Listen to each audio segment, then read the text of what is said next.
जो chapter number ये 7 है ना, एक तो कॉन्सेप्ट मैंने आपको दिया है जो डिस्टेंस फार्मूले वाला, और सेकंड इसमें जो है वो मिड पॉइंट फार्मूला है।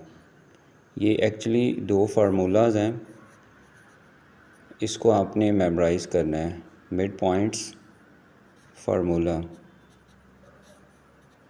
मिड पॉइंट फार्मूला एक्चुअली इसमें यहाँ पे ना आपके पास दो पॉइंट्स होंगे, ठीक है। जैसे ये मैंने एक लाइन को ड्रा किया है ए से लेके बी तक।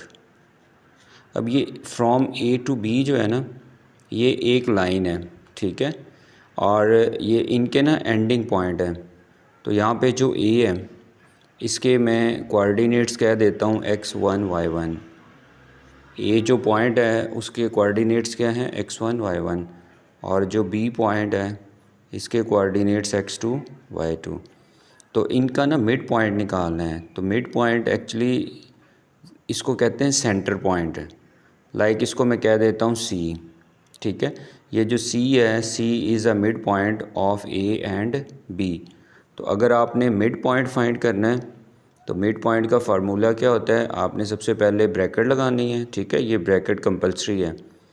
यहाँ पे जो एक्स कोऑर्डिनेट है, मतलब फ़र्स्ट वैल्यू जो एक्स की वैल्यू है, और सेकंड पॉइंट में भी जो फर्स्ट वैल्यू है एक्स की वैल्यू, x1 प्लस x2 और डिवाइडेड बाय 2, ठीक है। ये इसका फार्मूला है। फिर comma y1 plus y2 over 2, मतलब x कोऑर्डिनेट के अंदर x को ऐड करोगे डिवाइडेड बाय 2, y कोऑर्डिनेट के अंदर y को ऐड करोगे डिवाइडेड बाय 2।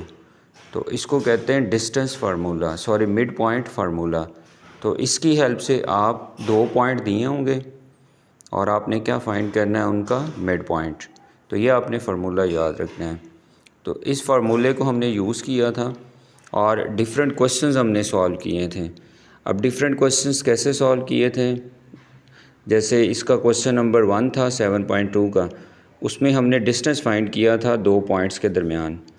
लाइक एक पॉइंट ए है, उसके कोऑर्डिनेट्स 1, 2, और सेकंड जो पॉइंट है दैट इज़ बी, और उसके कोऑर्डिनेट्स हैं 3, 4।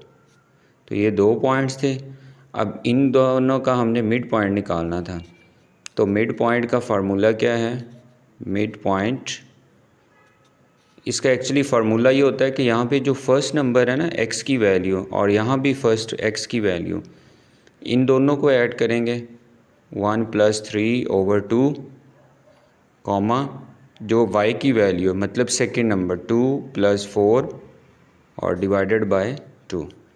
x में x को ऐड करोगे और y में y को। तो x में x को ऐड करेंगे 1 + 3 4, 4 डिवाइडेड बाय 2 क्या आ जाएगा 2, और इसमें ऐड करेंगे 2 + 4 6, 6 डिवाइडेड बाय 2 तो ये कितना आ जाएगा 3। तो इस तरह से हमने मिड पॉइंट फाइंड किया था। फिर क्वेश्चन हमने थर्ड और 4 भी किया था।